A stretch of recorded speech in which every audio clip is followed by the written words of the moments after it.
Assalamualaikum warahmatullahi wabarakatuh. Perkenalkan, nama saya Nur Hidayat. Perkenalkan, nama saya Ahmad Fauzi. Perkenalkan, nama saya Muhammad Setiawan.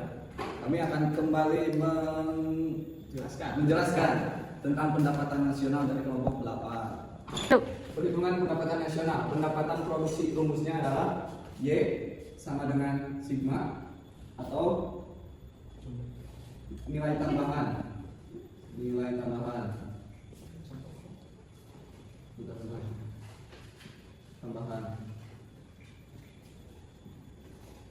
Contohnya diketahui Langsung aja tuh pertanyaan sebenarnya. pertanian yang sama dengan 100 triliun miliar dan industri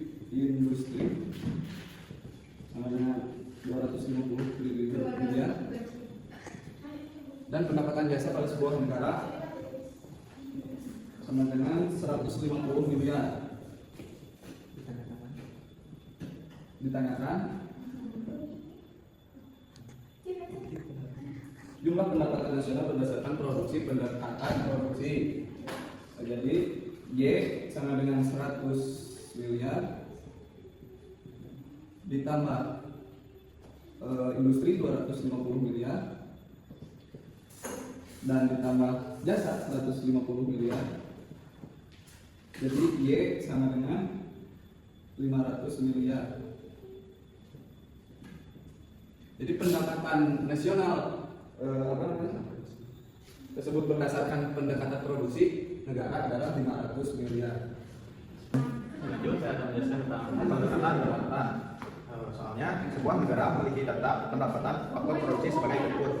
Pertama, upah yaitu 500 sebesar 500 triliun, sewa 100 triliun, bunga 150 triliun dan laba 250 triliun. Jadi diketahui upah 500, sewa 100, bunga 150 dan laba 250. Nah, ditanyakan berapakah pendapatan nasional negara tersebut berdasarkan pendekatan pendapatan.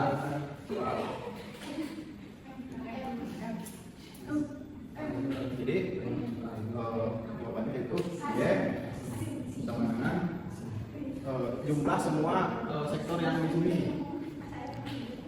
Jadi dapat disimpulkan Y sama dengan W ditambah R ditambah I ditambah P. Nah, kita singkat saja di sini. Jadi sama dengan 500 ditambah 100 ditambah 150 ditambah 200 sama dengan 250. 220, maaf. Sama dengan 1000 ya, 1000 triliun. Jadi pendekatan menurut pendekatan pendapatannya sebesar 1000 triliun. Oke, sekarang saya akan menjelaskan mengenai pendekatan pengeluaran. Nah, pada rumusnya Y atau bisa disebut sebagai pendapatan nasional. Nah, di sini kan pendapatan rumus nih bahwasanya Y sama dengan C atau biasa disebut juga sebagai konsumsi rumah tangga.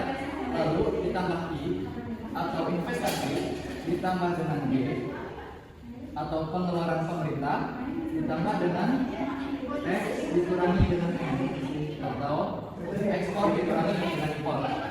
Di sini akan saya berikan contoh bahwasanya diketahui yang pertama yaitu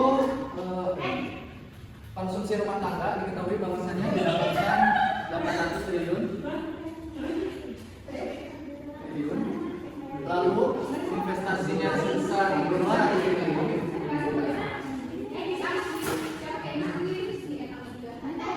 Lalu ada pengeluaran pemerintah yang itu 300 triliun.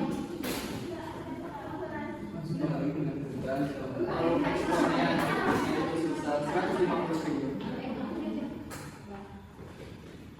Kita balik ke satu dan impornya dari setelah kita dapatkan data ini, langsung aja masukin ke rumus yang ini, yaitu Y sama dengan C masukin 800 ditambah dengan I 200, lalu ditambah dengan B 300, lalu ditambah dengan X nya yaitu 150, dikurangi dengan import 100. Ini tinggal berapa ya? 1000. Jadi 1.350 triliun. Oke, selanjutnya kita akan mempelajari tentang perhitungan agregat. Yang pertama, diketahui bahwasanya PDB dengan 500 triliun, lalu pendapatan faktor produksi domestik di luar negeri sebanyak 50 triliun, lalu untuk pembayaran faktor produksi luar negeri di dalam negeri sebanyak 20 triliun. Nah, untuk menghitung PNB, yang dikatakan adalah PNB ya. Untuk menghitungnya, kita dapat menggunakan rumus ini, PDB ditambah PPN. Nah, PPN itu rumusnya apa sih? PPN itu nih, rumusnya gini nih, selisih antara pendapatan faktor produksi domestik di luar negeri dan juga pembayaran faktor produksi luar negeri di dalam negeri. Jadi kita masukin aja nih, 50 dikurangi 20 hasilnya 30, lalu dijumlahkan dengan PDB tersebut, jadi hasilnya 530 triliun. Nah, ini dia cara menghitung PNB. Nah, baik, lanjut. Sekarang kita akan membahas tentang PN, yaitu pendapatan nasional. Yang dimana dengan PN. Nah, terus diketahui PNB sama dengan 530 triliun, penyusutan 30 triliun, pajak tidak langsung 40 triliun, dan subsidi sebesar 10 triliun. Nah, ditanyakan PN atau pendapatan nasionalnya. Jawab, pendapatan nasional sama dengan PNB dikurangi penyusutan, dikurangi pajak tidak langsung, ditambah subsidi. Jadi PN sama dengan 530 dikurangi 30 dikurangi 40 ditambah 10 sama dengan 470. Jadi nilai PN-nya itu 470 triliun. Perhitungan agregat. Contoh soal ketiga. Diketahui PN 470 triliun dari soal sebelumnya. Dan laba yang ditahan 20 triliun.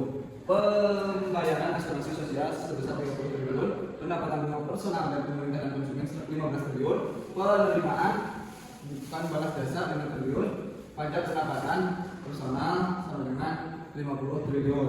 Jawabannya DI sama dengan 470 triliun yaitu PN tadi di atas, dikurangi 20 triliun yaitu laba ditahan, dikurangi lagi 30 triliun pembayaran asuransi sosial, dan ditambah 15 triliun dari pendapatan bunga personal dari pemerintah dan konsumen, ditambah juga pendapatan penerimaan bukan balas jasa 5 triliun, dan dikurangi pajak pendapatan personal 5 triliun. Jadi 470 triliun ditambah dikurangi 20 dikurangi 30 triliun tambah 15 triliun tambah 15 triliun lalu dikurangi 50 triliun yaitu 390 triliun. Jadi inilah jawaban dari contoh soal ketiga perhitungan agregat. Oke, selanjutnya kita akan membahas mengenai PDB harga berlaku dan harga konstan. Nah, di contoh diketahui bahwasannya barang tahun lalu yaitu sebesar 100 kg, lalu harga tahun lalu yaitu 10.000 per kilogram, dan untuk tahun ininya yaitu barangnya sebanyak 120 kg dan harganya sebesar 12.000 per kilogram. Yang ditanyakan yaitu PDB harga berlaku dan harga konstan. Nah, untuk menghitung PDB harga berlaku, kita tinggal kalikan aja antara I0 dan P0 menjadi 100 dikali 10.000 yang menghasilkan 1 juta rupiah. Lalu untuk tahun ininya tinggal I1 dikali I1 sama dengan 120 dikali 12.000 menghasilkan 1.440.000. Nah, berbeda dengan PDB harga konstan, ini akan mengalikan antara Q1 atau barang tahun ini dengan harga tahun lalu, yaitu dengan 120 dikali 10.000 akan menghasilkan 1.200.000 rupiah. Sekian mengenai PDB harga berlaku dan harga konstan. Sekian dari kami. Assalamualaikum warahmatullahi wabarakatuh.